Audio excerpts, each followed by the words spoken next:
Mira, desde la semana pasada, cuando salió tanto el adendum, el texto del adendum, como el resumen que elaboró la Cámara de Representantes sobre el mismo, ya habíamos detectado que en el mecanismo laboral de respuesta rápida se contemplaba la figura de observadores que podían acompañar a visitas de verificación que hicieran los panelistas en caso de que hubiera empresas acusadas de negar los derechos laborales. Es decir, aparece la figura de observador, nada más en un párrafo del adendum, pero nunca se define quiénes son, de dónde provienen, es decir, si son funcionarios del Poder Ejecutivo, del Legislativo, miembros de sindicatos, etcétera, y tampoco se define en el adendum sus funciones. Entonces yo creo que ese es parte del problema, porque sabemos que una de las prioridades de los demócratas era este tema de enforcement. Ellos estuvieron presionando a la Cámara de Representantes, encabezada por Nancy Pelosi, en ese sentido, y le metieron esto como una condición clave para seguir adelante y avanzar en el tema. Era una de sus prioridades en todo momento y lo manejaron en público. De hecho, en entrevistas, una vez que salió el adendum a darse a conocer, el presidente del Comité de Ways and Means de la Cámara de Representantes, Richard Neal, dijo sí va a haber inspectores, sí va a haber supervisores. ¿Qué sucede? México había dicho que lo había rechazado tajantemente. Entonces, cuando Estados Unidos envía la ley de implementación a su Congreso, es decir, ese es el instrumento, el vehículo legal que traduce todos los compromisos del tratado a la ley estadounidense. Entonces, en ese momento se identifica claramente que hay agregados laborales y se dice cuáles son sus funciones. Entonces no hubo confusión, no hubo trampa, no hubo traición, hubo confusión. Al final de cuentas, o no se aclaró el tema en la mesa de negociación y no hay un récord al respecto, o no se aclaró el tema de qué iban a hacer los observadores, o cada quien dio su versión a nivel nacional de lo que interpretaban de lo mismo.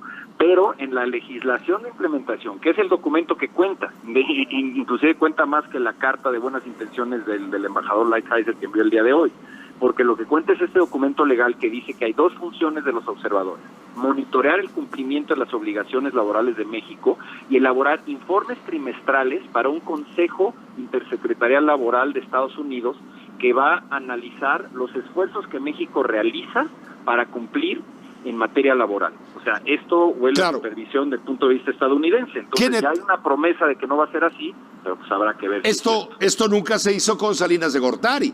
Es decir, desde hace 25 años que está vigente el Tratado de Libre Comercio, eso no se contempló. Y ahí ya se dieron cuenta, con 25 años de experiencia, que México ahí les metió gol. No, y al final de cuentas, mira, el TEMEC como está ya aprobado desde junio en México, sin tomar en cuenta esta última negociación, ya es el capítulo laboral más avanzado de cualquier TLC. Se le pone al nivel de cualquier otro capítulo, los de acceso a mercado, reglas de origen, medidas sanitarias, en términos de estar sujeto a solución de controversias con paneles expeditos, es decir, tiene dientes. Ya no se necesitaba hacer un tramo más que le diera más posibilidad de Estados Unidos de supervisar o tener injerencia en México. Ese es el tema que hay que entender.